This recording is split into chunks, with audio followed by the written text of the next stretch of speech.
Denver gets a win over Memphis. They can win ugly as well as win pretty. Reggie Jackson shines. Zeke Najee has maybe his best defensive game of his career. And man, the Nuggets are carrying a lot more intensity than I thought they would. This is Locked On Nuggets.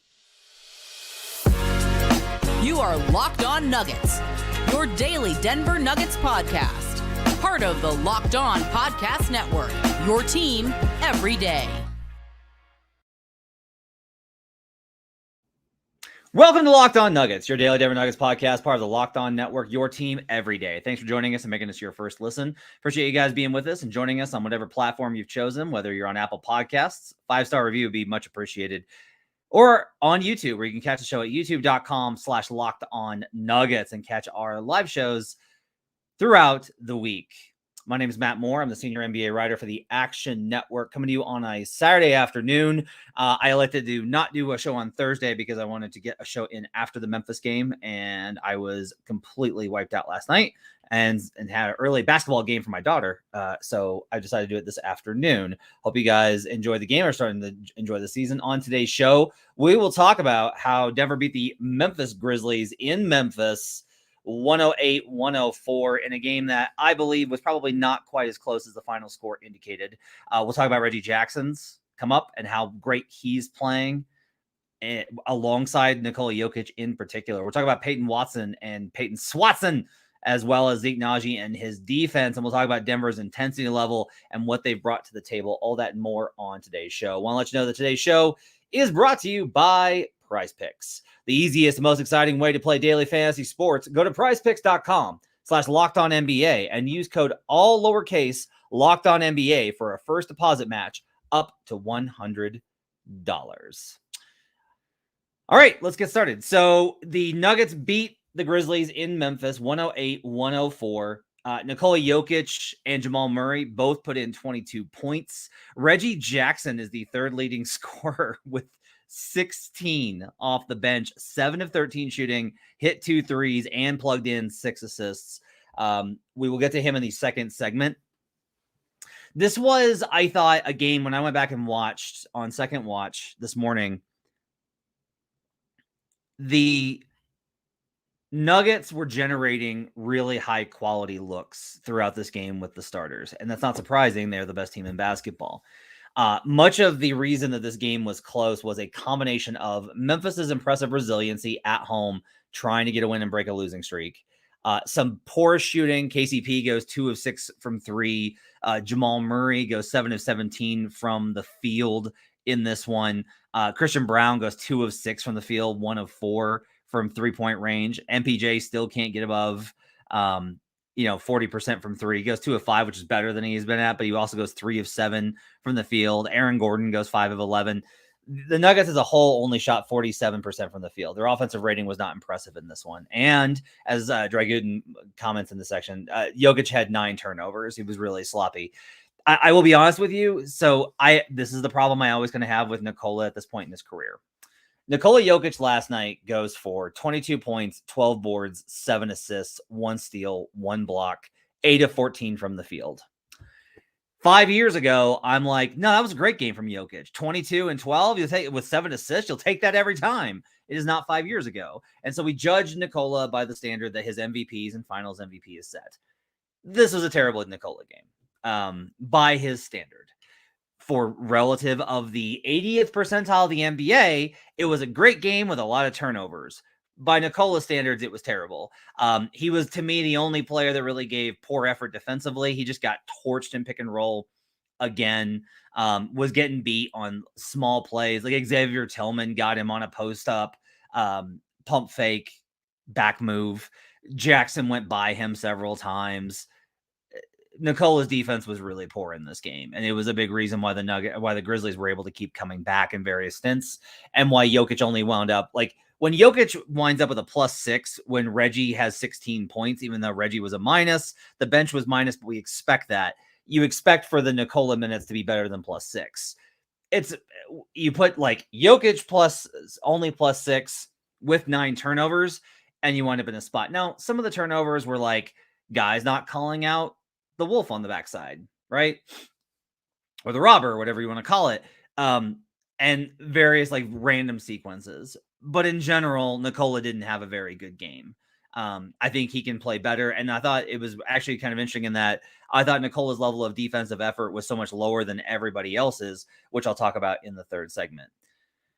Jokic was still +6. So I'm not like criticizing Nikola Jokic, just being like, yeah, not a great game. 9 turnovers, too much, sloppy, made some mistakes.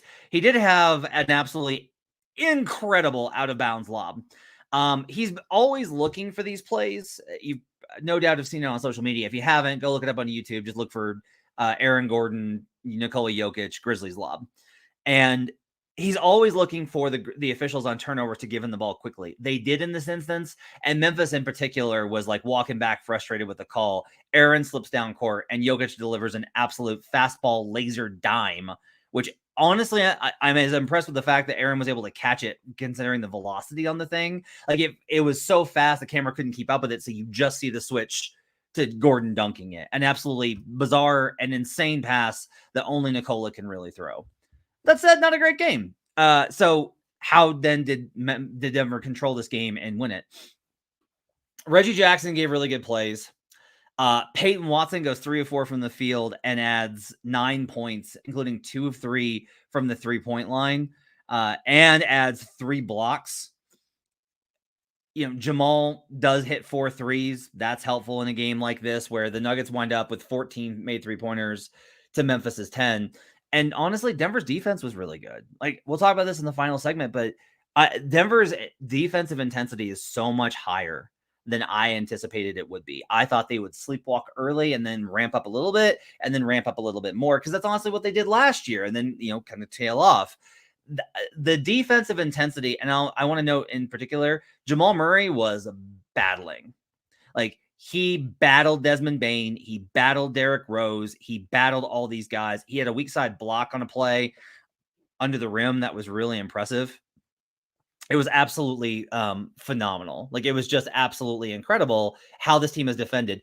I looked this up. Through 2 games, Kentavious Caldwell-Pope and Aaron Gordon have combined for 17 stocks. That's steals plus blocks. Aaron's everywhere. Like, on every play, Aaron is everywhere in these games. And Aaron is playing phenomenal basketball. It is truly an instance where I don't think that Aaron Gordon's play is being illustrated in the box score. Aaron goes for 10 points on 11 shots. Only 2 boards for Aaron in this one. 3 assists, 3 steals, and a block in this one. He adds another 4 stocks in this game. And it's not a coincidence that he and Jamal had the best plus minus at +8. Like, they were absolutely tremendous in this game. And Denver would get it to 11 or 9 or 8. And then Memphis would make a little bit of a push and get back. And whether it was like random sequences of 50-50 balls, or getting past the initial line of defense and getting to the rim to keep this game close. But ultimately, I didn't really ever have a sense or a feeling either on first watch or rewatch that they were going to lose this game. It felt very much like Denver was in control. The other thing I would kind of note here, as I was kind of thinking about it, in football, they have time of possession, right? Where it's like, if your defense is dominating, you got the ball, and your offense is productive, you can just keep the ball all the time. I have to look up what Denver's time of lead is in the first 2 games, but it's got to be absolutely massive. Last year, even, there was a lot more variance in, like, okay, the Nuggets go up 10. Oh, they're down 2. Okay, they're back up 5. Oh, they're down 2. Like, back and forth. And that'll probably be how it is when we get to January. But I've been really impressed by the fact that in these first 2 games, like, Denver has just kept control. And Memphis was working very hard to try and produce the stuff that they did. Like, Memphis, I thought, gave really good effort and busted its ass to hang with the Denver Nuggets. Now, they're without Steven Adams, Brandon Clark, Ja Morant, Santi Aldama, who's actually important, and Luke Kennard, who would have been I like Kennard and think he's important for Memphis. He would have been roasted by Denver's offense. He's a liability in that respect. They were missing what's a pretty good starting 5. Like, if you put Ja Morant, Luke Kennard, Santi Aldama, Brandon Clark, and Steven Adams on the floor, I would expect that unit to be positive against the average teams. But hey, that's how it goes. And I thought that Memphis gave a lot of effort. But this is part of the thing, though, is Memphis gave a lot of effort, and I never felt like they were going to win. And it's not just the talent differential, it's how Denver is playing, which again, we'll talk about in the third segment. Want to give Zeke Naji a special credit here, where this was an absolutely incredible game from Zeke Naji defensively. Contained Jaren Jackson Jr. off the dribble, switched onto Derrick Rose, switched onto Desmond Bane, made multiple efforts on all these types of plays. Zeke winds up a -2. He had 7 points on 3 of 4 shooting, got to the line for another 2 free throws, 2 steals, and a block. 2 blocks for Zeke Naji. And those blocks were really impressive. Like, they just played really well. This was a great game for the Zeke Naji kind of surge. Now, look, again, Memphis in particular doesn't have anybody. They have no one on the bench on their front court. Like, as a Memphis guy, I'm extremely frustrated by the front office's refusal to go out and get a dude. Like, Kenny Lofton Jr. is not playing. They're playing David Roddy, 6'4", at power forward. Like, what are we doing? But there were minutes where Zeke was matched up on X, Xavier Tillman, and Jaren Jackson, and he played great in both those situations. The combination and the athleticism of Zeke Naji, Peyton Watson, Christian Brown, that unit's defensive upside is what Calvin Booth kind of envisioned, and it's been absolutely phenomenal. Now, they're losing their minutes, and that's okay, because when you look at this and you go, Zeke was a -2, Reggie and Peyton were a -4. That's okay. Like, you live with that. That's fine. If you're not minus double digits, the Nuggets are going to win almost all of those games. The bar is so low, and that is well over the clearance. Like, -4 is completely acceptable. So that's absolutely really terrific. I just think that this wasn't like a dominant, oh my God game from Denver, but in their first road game, for a team that lost its opener badly to the Pels and really needs to get off the snide, Denver did a lot, like getting Desmond Bane in foul trouble, managing all of this. They did a really good job. Like, the Grizzlies as a team in this game shot 44% from the field and 30% from 3-point range. Denver took 4 more threes in this game, got 4 more threes. That's good efficiency on that. Denver was outshot the free throw line by 6. They gave up a bunch of and ones. They gave up more turnovers based off of that 9 figure from Nikola Jokic. It was, the Grizzlies had more with 20 because Xavier Tillman had a bunch of them. This was just a really good game. Like, it was just a really good performance and a totally good effort from the Nuggets, in which a lot of the other guys play well, including Reggie Jackson, who we've got to talk about. And why, if Reggie Jackson's going to play like this, especially in the Jokic minutes, the Nuggets, if they're healthy, are going to win 60 games. We'll talk about that next. Right now, let's talk about Ibotta. Ibotta is an absolutely phenomenal app that allows you to get cash back on all of your expenses. Big holidays mean big family get-togethers, but you don't have to spend all that money on the Thanksgiving spread without getting something in return. With Ibotta, you can get your turkey and all of your favorite sides for free. Starting November 1st for the 4th year in a row, Ibotta is giving 100% cash back on your Thanksgiving feast. Just add the offers in the app to redeem for everything you need to make your Thanksgiving feast complete. All you have to do is shop at your favorite retailers and upload your receipt. Download the Ibotta app now and use code LOCK to get 100% cash back on your Thanksgiving dinner starting November 1st. Just go to the App Store or Google Play Store and download the free Ibotta app and use code LOCKED. That's Ibotta, IBOTTA, in the Google Play or App Store, and use code LOCKED. We're also brought to you by PrizePicks. PrizePicks is absolutely phenomenal. It is daily fantasy sports and lets you play not against other people, but you're just playing the numbers. It's the most fun that you can have, winning up to 25 times your money this football season. You just select 2 or more players, pick more or less on their projected stats, and place your entry. Testing your skills on PrizePicks this football season is the most exciting way to play daily fantasy sports. If you got the skills, you can turn $10 into $250 with just a few taps. It's simple to play. You get to make your picks in just 60 seconds or less. It's really fun to just go through and just go tap, tap, tap, and you're good to go. And you've got something that you can play in daily fantasy sports on the game. They offer weekly promotions that can lead to big payouts like Taco Tuesday. Each Tuesday, PrizePicks discounts that select player projections up to 25% to provide even more value. And they now offer Apple Pay for quick and easy deposits in your account this football season. And with the PrizePicks reboot policy, your entries stay in play even if one of your players gets injured. For NFL games and CFB top 25 matchups, college football, if you have a player who exits the game in the first half and does not return in the second, that player is rebooted. PrizePicks is the only daily fantasy platform with injury insurance. Make sure to check out PrizePicks, daily fantasy sports made easy. We'll be right back on Locked On Nuggets.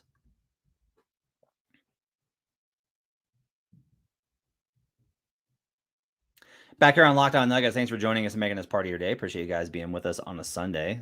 Chat's bumping as always. Appreciate you guys being with us on a Saturday. We will be tomorrow, Adam Mars and I, tomorrow night, Sunday night, around 9 p.m. We'll have World's Finest recapping the Thunder game and getting into looking ahead to the Utah game as well as Adam's thoughts on the week. Make sure to check that out. Let's talk about Reggie Jackson. Oh boy. So Reggie Jackson was one of the biggest question marks and everyone was kind of like dreading it. And nobody really liked that he was being brought back. Adam and I were among them because Reggie doesn't seem like he fits in with how the Nuggets play basketball.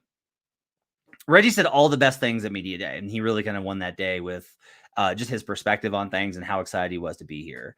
Reggie last night was 16 points, 7 of 13 shooting, 2 of 5 from 3, 6 dimes, which is really important. Now, he finishes a -4, and he's part of that lineup that's the differential between when Jamal was on the court and is a +8 and Jokic being being +6, right? He's part of that equation. But it's hard to look at how Reggie played and say that any of that was on him in this game. He played really well. I am not so beholden to plus-minus that I'm just like, oh, he was worse.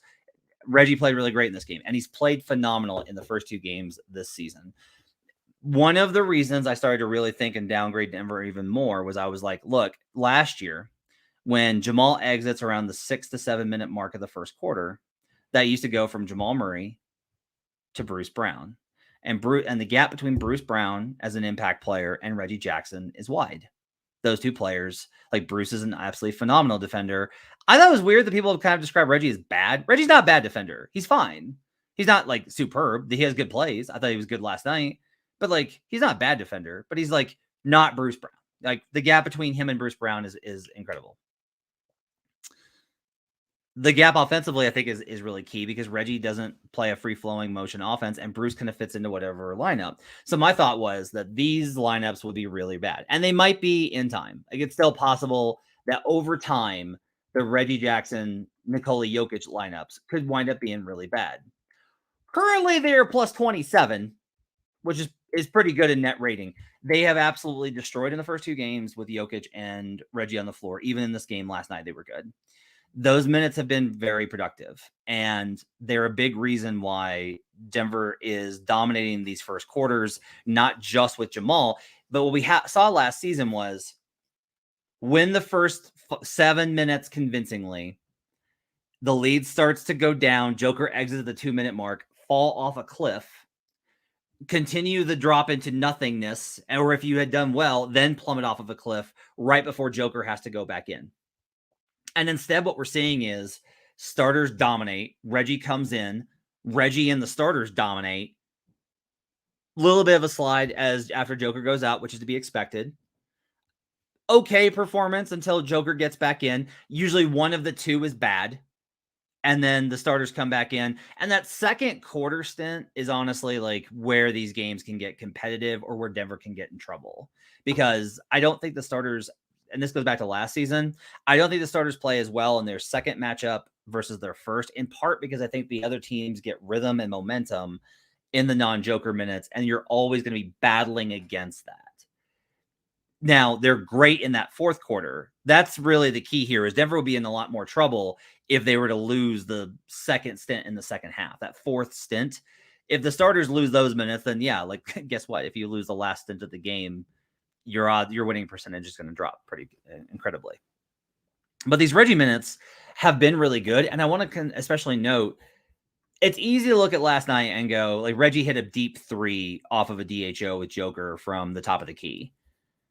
those sequences are found money. When you get these kind of shots from Reggie, there was an ISO sequence where Chris Marlowe, the GOAT, actually said, a lot of one-on-one here for Denver. This is not Nuggets basketball. And then he makes this contested pull-up, and he's like, unless it goes in.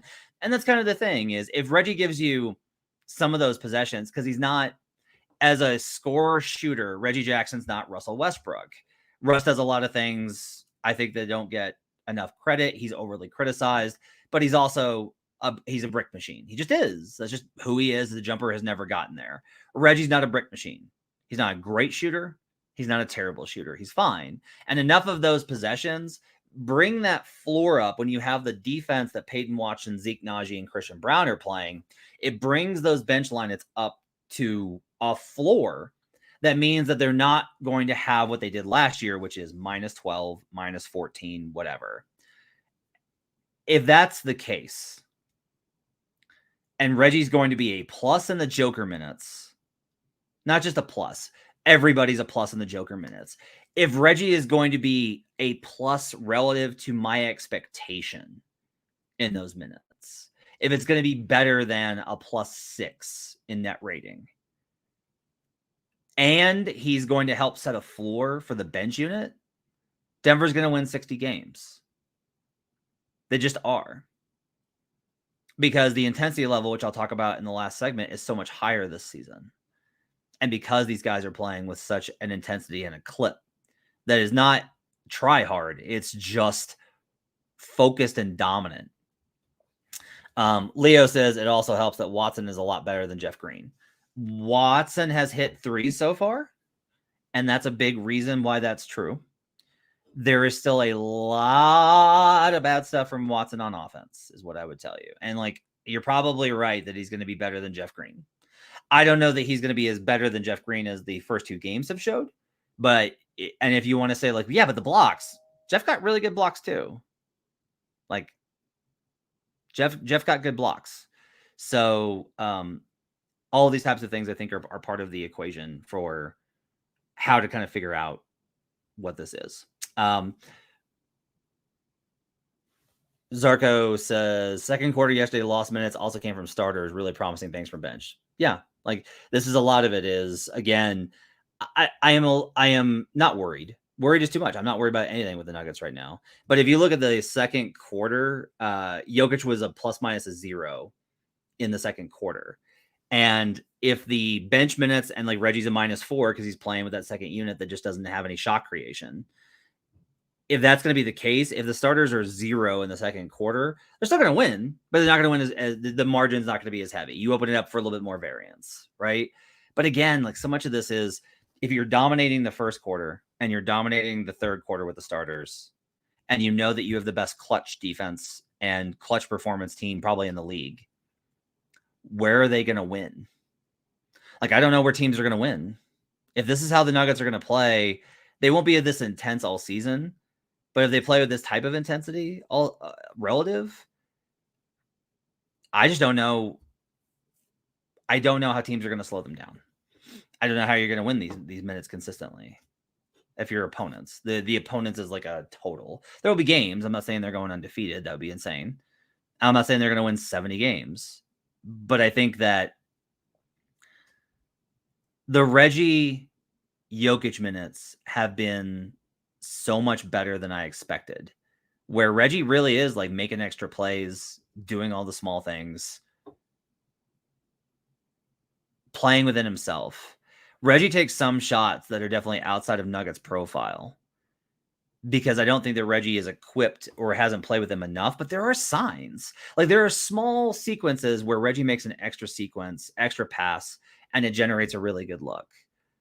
And this is very important because it's a huge differential between Bones last year in that Bones would honestly, Bones was a plus with the Jokic minutes. Again, everybody is because Jokic would free up minutes for shots for Bones to be able to get shots.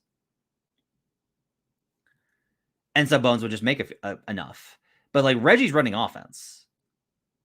And that's really good. Steve says, can we stop with the Reggie Jamal minutes though? No, I just accept it. So last thing before we get to the final segment, I need to really make this clear. Everyone I think kind of agrees that the best thing to do would be to stagger Joker. Like you bring Joker out at like the 7-minute mark. You bring him back to start the second. He takes a rest in the second quarter, comes back to close. That would be the best. Joker doesn't want to do that. Like I need to make this very clear. That's a Joker decision. And there is a very big misunderstanding of how coaches manage rotations in the NBA, where we still think of it as like, well, he's the coach. He sets the rotation. No. That is not how this goes. Michael Malone makes a very good salary and makes several $1 million a year. Nikola Jokic makes 30. Jamal makes 35. Like, the power imbalance here is real. And it's not even so much that there's tension there. It's that Malone like wants to empower Jokic. And if Jokic says, I want to play the first 8 minutes and I want to play the last 8 minutes. And that's what I want to do. Is like first 8, last 8, 32 minutes a game. And if he needs to play more and Malone needs him, he'll do it. But like that's Joker's preferred rotation.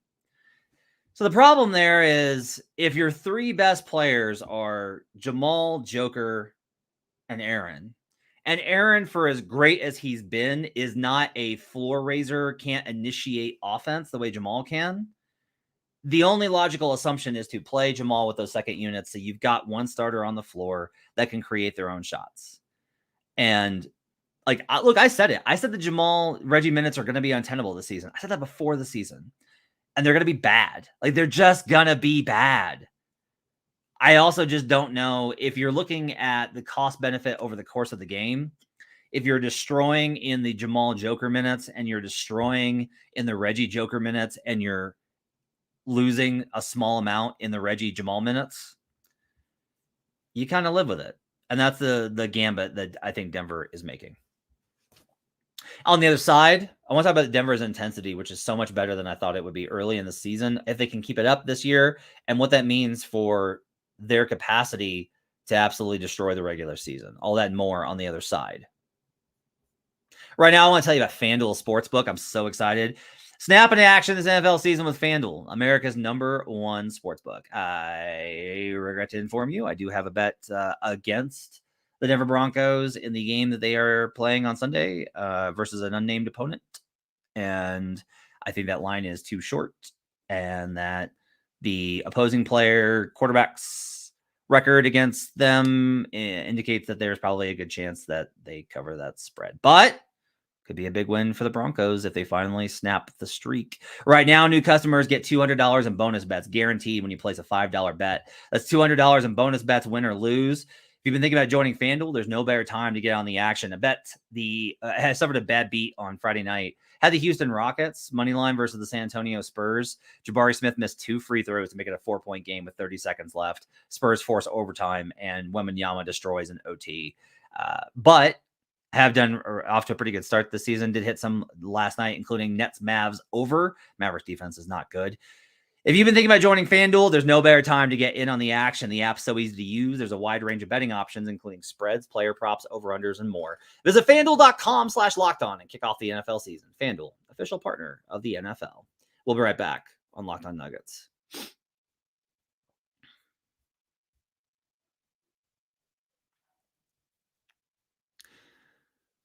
Last segment here on Locked On Nuggets for a Saturday. Appreciate you guys being with us. World's Finest on Sunday night, 9 p.m. if you want to join us for World's Finest with Adam Mares. Okay. Steve says, ultimately, I don't trust Reggie. He seems like a great guy, but we're going to hit a stretch where shots won't fall. When that happens, I'm not sure what he adds. This is what I'm trying to tell you is that he's creating stuff that isn't just pull-up Jays. Like, he's actually buying in. And yesterday, they looked a lot more like Nuggets basketball with Reggie and Joker than they have in any other stretch that I've seen with Reggie next to Joker. I don't think this is just the shots. Now, the question is just like, okay, if the shots don't fall, this probably still drops to like a reasonable level, but I really need to be clear on this. They are annihilating teams with the Reggie. They've eliminated the first 2 opponents they have faced. That's a better way to put it. The first 2 games, they have eliminated their opponents and destroyed them in the Joker Jamal minutes, the Joker Reggie Jackson minutes. It's just that's just what's happened. He has been absolutely incredible. The numbers per PBPstats.com: 25 minutes, 122 offensive rating, and a 94 defensive rating. It's been really good. Like I just cannot stress, if that's going to be the case this season, maybe it drops off. But if it doesn't, Steve Wynn, then I think you can trust Reggie Jackson a lot more. Let's talk about Denver's intensity.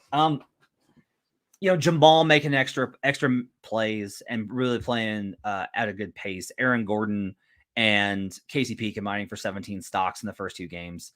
The first game was one thing because I said this, LeBron came down and hit and like dunked, I think, on one of the early plays and was all like locked in, like, we're going to get revenge. And the Nuggets said, oh, that's how it's okay. All right. Well, if you want to play that way, let's play that way. But I will just say the intensity level from the starters has been really impressive. Joker, I continue to think, isn't playing great defense, and I don't expect him to. He doesn't have to. I just need to be very clear on this. Like, Joker doesn't need to be exerting himself defensively early in the season. Why? He pace himself. He's the most important player in the league. Absolutely. I have no problem with that. It's only a problem if you're not giving effort, if you're losing your minutes, like Trae Young. That's a problem. But Joker can give this effort, especially if the other starters are going to pick him up this much. And that's honestly, I thought about this watching the game, that in a game where the offense wasn't perfect, was far from it.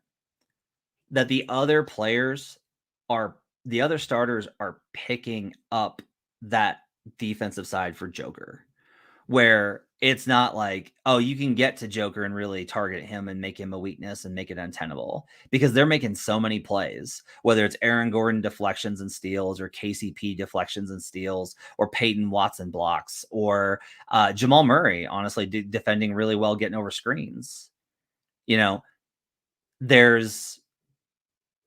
That's like how they can pay Joker back for what he does for them offensively. Now, Jamal is a little bit different because Jamal is in his own right a superstar offensive player.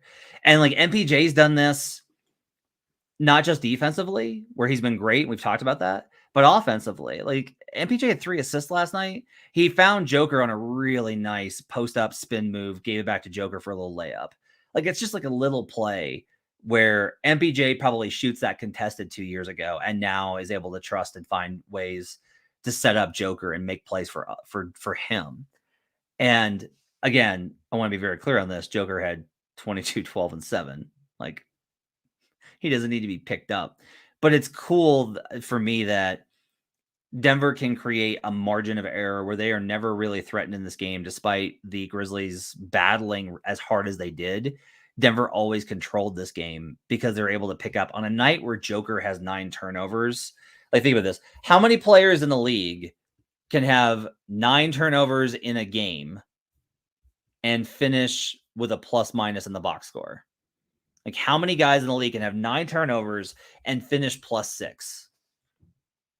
If KD has 9 turnovers, the Suns are going to be -6. If Luka Doncic has 9 turnovers, Luka's going to be -4. Like, it's just not going to happen very often, and they're picking them up that way. Can they keep this up? That's a good question. Like, that's a very good question. And it kind of starts, I think, with tomorrow night. Tomorrow is the first game where I think the opponent brings a level of intensity, depth, and talent to the table that in a home environment that Denver is going to face here between the 2 games. OKC is playing phenomenal. Their defense is incredible right now. And part of that's Chet Holmgren, who Joker should bully, but also has impossibly long arms. Part of that's Shea, who gives Denver problems no matter when they play. But they've got contributions from all sorts of guys. All of the Thunder guys are playing well.